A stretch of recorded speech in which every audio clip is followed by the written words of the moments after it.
Welcome to episode 2 of our songwriting course.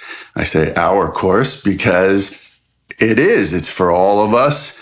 And in a sense, it's far more interactive than, say, another pre-recorded course in that we can almost interact in real time.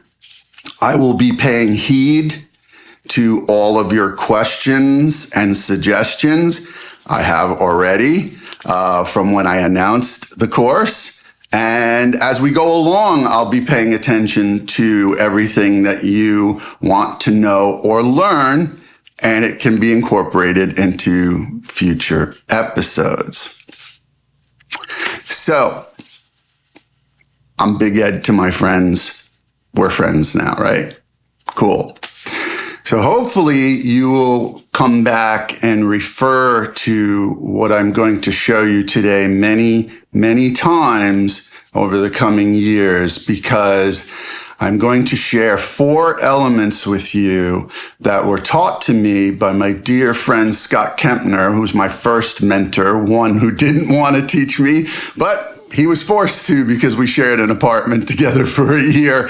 And Scott is a greatly underrated but massively talented songwriter where every single word, every phrase, every nuance of what he does is extremely well thought out and important. And that was a great lesson he taught me. But the best lesson he ever taught me was that every great, classic, memorable song that will go down in history, I'm talking about the Beatles, the Beach Boys, Carole King, Smokey Robinson, Cole Porter, the Gershwins, Hoagie Carmichael, it doesn't matter.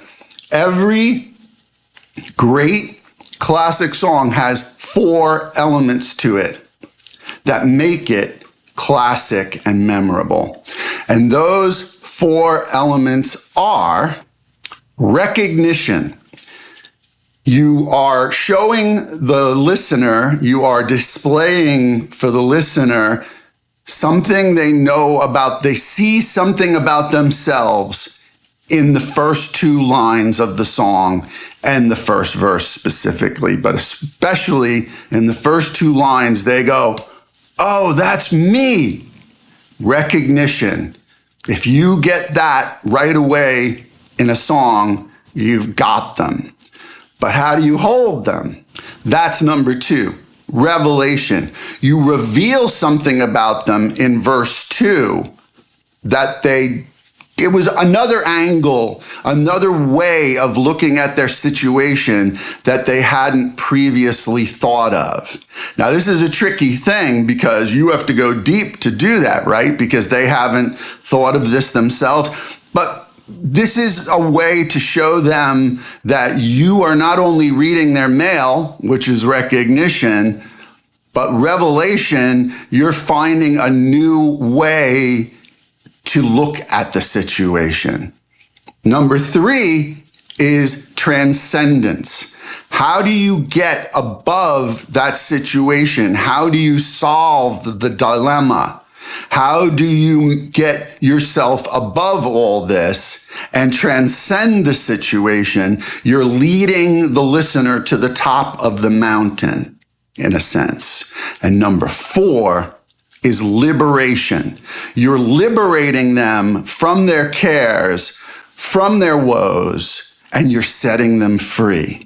And that's where the bridge, which is usually the transcendence part of this equation, leads them into the last chorus, and they're free. They're liberated. Now, that could mean that the lyrics of the bridge lead them in there. It can be the lyrics and the power of the music that helps them soar.